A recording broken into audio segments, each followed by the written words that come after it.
അപ്പോൾ നമുക്ക് cooking start ചെയ്യാം. അപ്പോൾ നമുക്കൊരു കടായി എടുക്കാം. കടായി സ്റ്റൗവിൽ വെക്കാം. അതൊന്ന് ചൂടാക്കി എടുക്കാം. ഇവിടെ കുറേ സൗണ്ടൊക്കെ വരുന്നുണ്ടെങ്കിൽ അതൊക്കെ ഒന്ന് ക്ഷമിക്കണം. അപ്പോൾ കടായി നല്ലപോലെ ചൂടായിട്ടുണ്ട്. അപ്പോൾ നമുക്ക് എണ്ണ ഒഴിക്കാം. അപ്പോൾ ഇതൊക്കെ ആവശ്യത്തിനുള്ള കണക്കാട്ടോ. എനിക്ക് കറക്റ്റ് കണക്കൊന്നും അറിയത്തില്ല, ഞാനങ്ങ് ഒഴിച്ചു. അപ്പോൾ നിങ്ങളുടെ വീട്ടിൽ എത്ര പേരുണ്ടോ അതനുസരിച്ച് എണ്ണ ഒഴിക്കുക. അപ്പോൾ ആ എണ്ണ ഒന്ന് ചൂടായി കഴിഞ്ഞതിന് ശേഷം ജീരകം ഇടാം.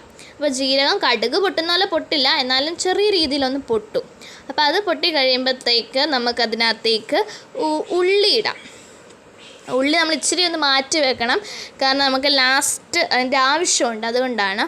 അപ്പോൾ അതൊന്ന് ഇങ്ങനെ ഇളക്കി കൊടുക്കാം. ഇച്ചിരി നേരം ഒന്ന് ഇളക്കി കഴിയുമ്പോഴത്തേക്ക് നമുക്ക് ഇച്ചിരി ഒന്ന് വരണ്ട് കഴിയുമ്പോഴത്തേക്ക് നമുക്ക് ഇഞ്ചി ഇടാം. ഇനി നമ്മൾ നല്ലതുപോലെ ഗോൾഡൻ കളർ ആവുന്നിടം വരെ നല്ലപോലെ വരട്ടി കൊടുക്കാം.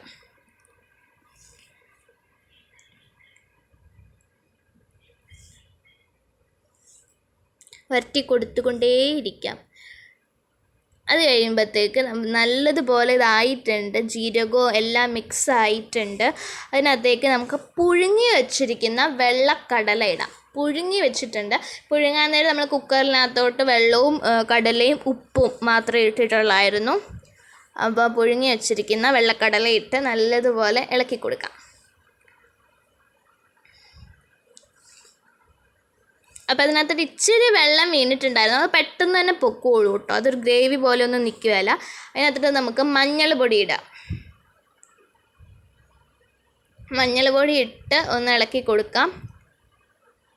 ആവി മുകളിലോട്ട് വരുന്നുണ്ടല്ലേ, നമ്മൾ വലിയ ക്യാമറയൊന്നും അല്ലാത്തത് കൊണ്ട് അങ്ങനെയൊക്കെ വരും ഇത് ചെയ്യാൻ.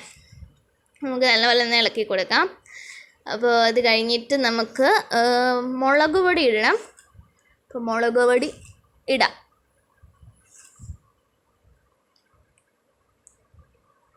ഞാൻ മുളക് പൊടി അമ്മയ്ക്ക് കൊടുത്തു, അമ്മ ഇട്ട് തരും, കാരണം മുളക് ഇട്ട് കഴിഞ്ഞാൽ കൂടിപ്പോയാലോ. അപ്പോൾ ആദ്യം മുളക് പൊടി ഇടാം. അപ്പോൾ ഫസ്റ്റ് നമ്മൾ നോക്കേണ്ട ഒരു കാര്യം വെച്ചാൽ മുളക് പൊടി കറക്റ്റ് നമ്മൾ ഒരു ഇതിൽ ഇടണം കേട്ടോ. ഇവിടെ ലാസ്റ്റ് ഒന്ന് കൂടിപ്പോയിട്ട് ഭയങ്കര എരിവായിരുന്നു, അപ്പോൾ അതുകൊണ്ട് അതൊന്ന് ഓർക്കണം. അപ്പം നമുക്ക് തീ ഓഫ് ചെയ്യാം. തീ ഓഫ് ചെയ്ത് മിക്സ് ചെയ്ത് കഴിഞ്ഞിട്ട് തീയൊക്കെ ഓഫ് ചെയ്യാം. അത് കഴിഞ്ഞിട്ട് അതിനകത്തേക്ക് നമ്മൾ മാറ്റി വെച്ചിട്ടുള്ള ഉള്ളി ഇടാം. മല്ലിയില, അത് കഴിഞ്ഞിട്ട് തക്കാളിക്ക, ഇതെല്ലാം കൂടി ഇട്ട് ഇളക്കാം. തീയൊക്കെ ഓഫാക്കണേ, മറക്കരുത്. ഇതിങ്ങനെ എന്താ പറയുക, പച്ചയായിട്ട് തന്നെ കിടക്കുന്നതാണ് നല്ലത്. അപ്പോൾ ബൈറ്റ് കിട്ടും നമുക്കതിൻ്റെ കറക്റ്റ്. കഴിഞ്ഞ് ഫുൾ നമുക്ക് നല്ല പോലെ ഒന്ന് ഇളക്കി കൊടുക്കാം. ഈ ഷൂട്ട് ചെയ്തുകൊണ്ട് ഇത് ഇളക്കുന്ന ഇച്ചിരി ബുദ്ധിമുട്ടായിരുന്നു, പക്ഷേ ഞാൻ ചെയ്തു എന്തായാലും.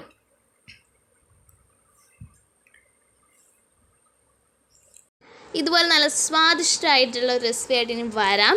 അപ്പോൾ എനിക്ക് ഇതിൽ നിന്ന് കിട്ടിയ കാര്യം എന്താണെന്ന് വെച്ചാൽ, പറ്റിയൊരു അബദ്ധം എന്താണെന്ന് വെച്ചാൽ മുളക് പൊടി ഇച്ചിരി കൂടിപ്പോയിട്ടുണ്ടായിരുന്നു.